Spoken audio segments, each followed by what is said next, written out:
Repressão emocional é uma das principais causas de doenças físicas. Pode não ser a única, existem outros fatores, mas o que suprimimos geralmente vem à tona de alguma forma, né? É o ponto principal. E a maioria de nós, eu vou falar por mim, eu não fui ensinado, e eu acho que a maioria de nós não é ensinada a expressar o trauma emocional, dores emocionais, medos, inseguranças, vergonha, culpa, seja lá o que for. Não ensinam a gente isso. É uma das razões pelas quais eu comecei esse podcast, porque eu pensei, eu gostaria de ter aprendido isso na escola. Os pais da maioria das pessoas são perturbados de alguma forma ou têm problemas e não são ensinados a isso. Então eu cresci num ambiente doméstico muito estressante, muito caótico, não tinha estabilidade A lá. propósito, meus filhos também. Certo. E você é tipo o cara, né? Mas eu não era o cara naquela época. Você não era. Então seus filhos tiveram alguns traumas que tiveram que enfrentar por causa de vocês, os pais, né? Não é nem mesmo uma questão de aprender habilidades. É mais profundo do que isso. Você não precisa ensinar um bebê recém-nascido de um dia como expressar suas emoções, não é? Não. Se estão tristes, solitários, você ouve sobre isso? Se estão com fome, desconfortáveis, você ouve sobre isso? Claro que sim. Não há nada para ensinar. Você precisa permitir isso e você precisa dar espaço para isso. E você precisa ouvir e responder a isso. O problema com a maioria dos pais não é que eles não ensinam essas habilidades aos filhos. É que, como eles realmente vivem suas vidas por causa de seus próprios traumas e estresses nessa sociedade, eles realmente desencorajam Não as chore, crianças. pare de chorar, É quase natural. engole o choro, Bem, não veja. faça isso nem aquilo, Bem, há um psicólogo canadense muito famoso. Eu não sei se ele já esteve em seu programa, mas ele diz que uma criança brava deve ser deixada sozinha até que ela volte ao normal. Em outras palavras, a raiva em uma criança de 3 anos não é normal. E temos que socializá-la para que desapareça. Agora, não há nada mais natural do que uma criança de 2 anos com raiva. Não tem nada mais natural que uma criança com raiva. Sim, sim. Eles ficam frustrados. Querem um biscoito. Não Eles conseguem o que querem. Eles querem um biscoito antes do jantar. E se você é um bom pai, não vai dar o biscoito antes do jantar. Certo. E quando alguém aprende a não expressar a raiva a cada 10 minutos? Aqui está o ponto. Se a criança de 2 anos, então, começa a gritar, ou a fazer birra, ou ficar com raiva, você deve dizer de castigo. Você não vai estar com eles. Agora você está apresentando à criança um dilema trágico. Posso ter minha emoção autêntica ou posso ter meu relacionamento com meu pai, de quem minha vida depende. Então posso ser autêntico ou posso ter um relacionamento, mas não posso ter os dois. Interessante. Porque se eu não for autêntico, ou se eu for autêntico, então eu vou ficar sozinho, vou ficar de castigo ou ser Para punido. a criança, um castigo é uma ameaça à vida. Porque você pode estar sozinho para sempre. A criança não sabe disso. Então, basicamente, você está ameaçando a criança de privá-la da maior necessidade, que é a conexão com você. Amor. Sim, o amor. Mas não há um ponto se você é um cara de 21 anos e tá gritando a cada 10 minutos porque você não consegue um biscoito, Mas né? essa não é a resposta. A resposta é: quando eles estão gritando, pegá-los no colo. Você está com raiva do papai, não está? Você realmente queria aquele biscoito. Sim. Ah, entendi. Então, a criança relaxa e a raiva passa por ela. E você sabe o que eles aprendem? Sua raiva é apenas algo que passa por você. Você pode deixá-la ir. E se você não vê a criança, não aceita a emoção da criança, ela vai ter que reprimi-la. Eles têm que reprimir. Qual é a outra palavra para reprimir? Empurrar para baixo. Prender. Bem, empurrar para baixo. Qual é a outra palavra para empurrar para baixo? Depressão. De onde vem a depressão? Não é essa doença. A depressão vem de ter que reprimir suas emoções. Literalmente, você tem que reprimir suas emoções. Em outras palavras, por que você teve que reprimir suas emoções? Para ficar conectado aos seus pais. Em outras palavras, foi um mecanismo de enfrentamento. E o que eu estou dizendo é que muitas doenças, sejam da mente ou do corpo, ou ambos, vêm de mecanismos de enfrentamento. São mecanismos de enfrentamento normais em resposta a uma situação anormal. Não é normal que uma criança seja banida da presença dos pais. Se você olhar para os povos indígenas, eles carregam seus filhos por toda a parte. As crianças estão sempre com os pais. Os peregrinos, quando chegaram na América do Norte, ficaram muito chocados com a forma como os nativos criavam seus filhos. Você sabe por quê? Porque os povos indígenas Eles não não batiam batiam nos nos filhos. E os cristãos não conseguiam entender isso. Porque eles não criavam obediência com eles, né? Esse tipo de coisa. Sim, sim. Então, o que eles fazem? Eles nutrem. E quando você nutre uma criança, veja, a natureza tem uma agenda natural. Que é que você cresça para se tornar um adulto autorregulado em conexão com consigo mesmo e com outras pessoas. Essa é a agenda da natureza. É como se a natureza tivesse uma agenda para que uma bolota se torne um carvalho. Mas uma bolota não se torna espontaneamente um carvalho. E ela precisa ter essas condições certas. Portanto, não é uma questão de ensinar a bolota a ser um carvalho. Basta dar a ela a nutrição, luz solar, a terra e a irrigação de que precisa. Para a natureza se tornar um carvalho. E a natureza dos seres humanos é se tornarem criaturas autorreguladas e socialmente responsáveis. Foi assim que evoluímos. Dadas as condições certas, isso acontecerá. Portanto, não é uma questão de ensinar todas essas coisas. Sim, há algum ensino envolvido. Na maioria das vezes, a questão é atender às necessidades das crianças, dar a elas as condições certas e elas desenvolverão a autorregulação. Elas aprendem porque você é autorregulado, estão observando você. Você não está reativo, explosivo, Você não está reativo, gritando. não. Você sabe, percebe, estou com raiva, ok? Mas você não está gritando com a criança. Então, em um ambiente adequado, essas características evoluem ou se desenvolvem espontaneamente em um ser humano. Portanto, nossa sociedade é sempre sobre como ensinamos essas habilidades e aquelas habilidades. Bem, o ensino é importante, mas mais importante é o crescimento espontâneo da criança. E o que estou dizendo sobre essa cultura tóxica é que não damos às nossas crianças o ambiente certo. Você ouve a estatística de que 50% dos casamentos acabam em divórcio nos dias de hoje, né? E também, provavelmente, eu acho que quando eu tive com a Esther Perel no programa, eu perguntei quantos dos 50% estão felizes. É uma porcentagem muito pequena também. Eu tive um casamento em que tivemos muita infelicidade. Estamos casados há 53 anos agora. 53? Sim, estamos muito felizes juntos. Agora você está. Mas nos levou muito trabalho, muito comprometimento. Mas aqui está o que eu quero dizer. Há duas maneiras de você saber se um casamento é infeliz. Uma é você pode perguntar aos pais. A outra é você pode medir o nível de cortisol das crianças. Porque o estresse dos pais afeta a fisiologia da criança. Nossa, meu cortisol deve ter disparado quando eu estava... Sim. Todos nós, né, crianças. Provavelmente teria acontecido. Então, nesta sociedade, isso não é culpa dos pais individuais. Isso começa no útero, na verdade. Já o estresse nas mulheres grávidas afeta a fisiologia da criança. Sério? Sim, sim.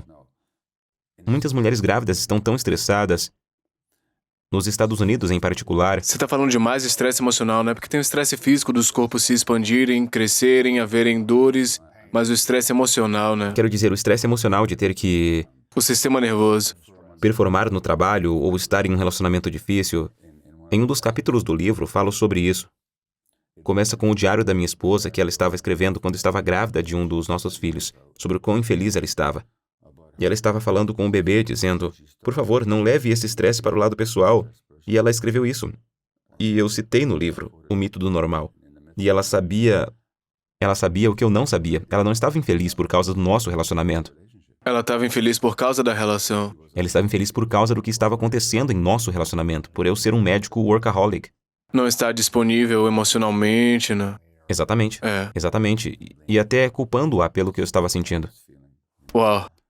Então, ela está falando com esse bebê dentro dela. E é assim que eu comecei um dos capítulos. Então, já no útero, esses estresses começam a acontecer. Há muitas evidências científicas para isso. Exames cerebrais, exames de sangue, todo tipo de coisa. Então, tem o trabalho de parto, que em nossa sociedade muitas vezes é mecânico e emocionalmente muito difícil. E nos Estados Unidos, 25% das mulheres têm que voltar ao trabalho dentro de 2 semanas após dar à luz. E agora, aquele bebê é destinado a estar com a mãe por pelo menos 9 meses. Eu diria anos, mas pelo menos 9 meses. E esse bebê é abandonado em 2 semanas. Caramba. Mesmo que alguém cuide deles. Alguém. Mas a mãe, o bebê precisa do corpo da mãe. Minha mãe deve ter voltado a trabalhar muito rápido depois que cada um de nós nasceu, né? Teve que voltar ao trabalho rápido.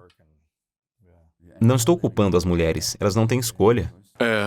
O que estou dizendo é que essa sociedade coloca esses estresses nas mulheres e então não as apoia durante a gravidez. Então coloca muitos estresses. E não é só isso. Nós não crescemos em famílias nucleares individuais, isoladas, não é? Nós evoluímos em grupos de caçadores, coletores de pequenas tribos, onde as pessoas se apoiavam mutuamente, onde as crianças estavam com adultos o dia todo, onde os adultos colaboravam. Eles tinham que colaborar, caso contrário, não teriam sobrevivido.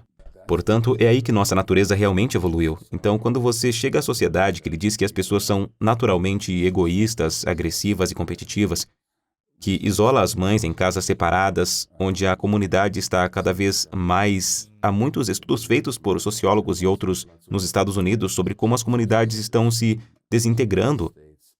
Houve aquele livro, Jogando Boliche Sozinho, há alguns anos, agora há 20 anos, sobre a desintegração da comunidade, de modo que as pessoas não estão recebendo apoio. Isso significa que elas estão E as estressadas. mães fazendo tudo sozinhas. Exato. E também esperam que o marido trabalhe e também esteja em casa, né, ao invés de buscar pares e famílias e amigos. Exato. É uma cultura muito antinatural. E não é de admirar que tantas crianças estão sendo diagnosticadas com TDAH ou distúrbio de oposição desafiante ou depressão. Havia um artigo na revista The New Yorker há algumas semanas, talvez há 2 meses, também no New York Times. Acho que era sobre a crescente taxa de suicídios infantis e adolescentes nos Estados Unidos. Não é misterioso. Essas crianças não estão mais tendo suas necessidades de desenvolvimento atendidas. Elas se sentem sozinhas, desesperadas e assustadas.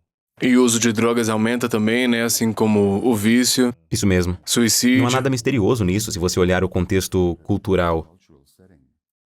É apenas misterioso se acreditarmos que estamos lidando com problemas de saúde mental isolados ou problemas fisiológicos isolados, mas quando vê as conexões não há nada de misterioso.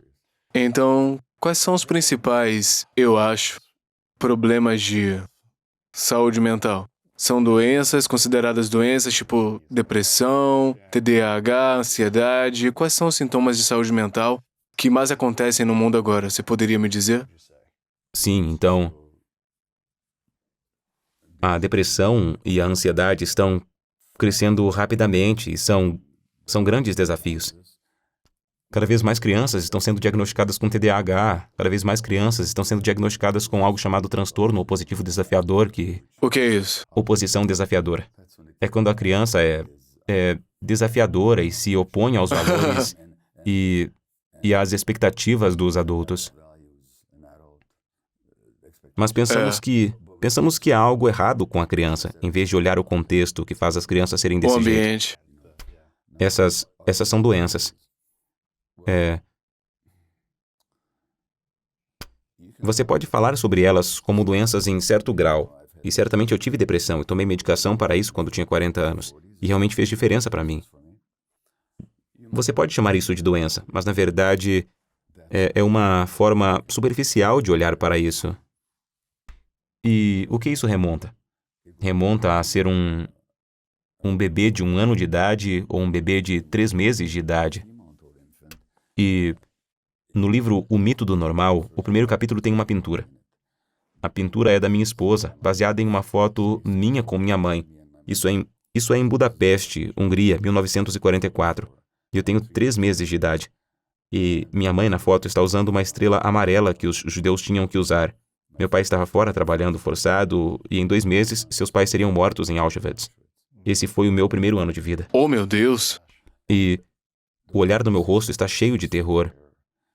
Eu estava absorvendo o medo e a ansiedade da minha mãe. Porque ela tinha terror no rosto, né? E você imitava isso Ela tinha isso em seu corpo. no corpo e você se conectava a isso, né? Totalmente. Comendo 10 vezes por dia. Exato. E você estava sentindo estresse. Exato.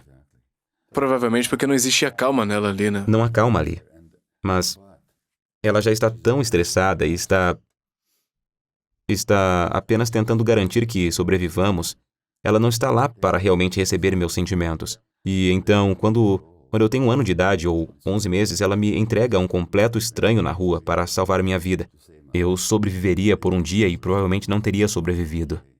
Então, eu não a Uau. vi por 6 semanas, 5 ou 6 semanas. Meu Deus. E Você tinha 1 ano? eu tinha 1 ano na Oh, época, meu sim. Deus. E Agora, o que eu poderia fazer como um bebê de 1 ano? Eu poderia fazer 2 coisas, ou como um bebê passando por tudo isso. Primeiro, como lidar com todo esse estresse? Eu me desconecto. Eu fico distraído com um mecanismo adaptativo. É o enfrentamento. Exatamente. 55 anos depois, sou diagnosticado com TDAH, que é caracterizado por desconexão. É uma doença? De jeito nenhum é uma doença. Começou como um mecanismo de enfrentamento. Também sou diagnosticado com depressão. Por quê?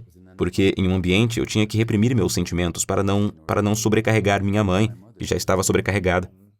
Cria mais paz e mais... Então eu absorvi isso. Então eu reprimi meus sentimentos. Eu deprimi meus sentimentos. Então eu tenho essa depressão. Então são doenças? Bem, você pode falar sobre elas dessa maneira, mas eu digo que elas começaram como mecanismos de enfrentamento. Eu vou te contar outra história. Eu tenho 78. Então, há 6, 7 anos, estou em São Francisco com uma terapeuta e tomei cogumelos.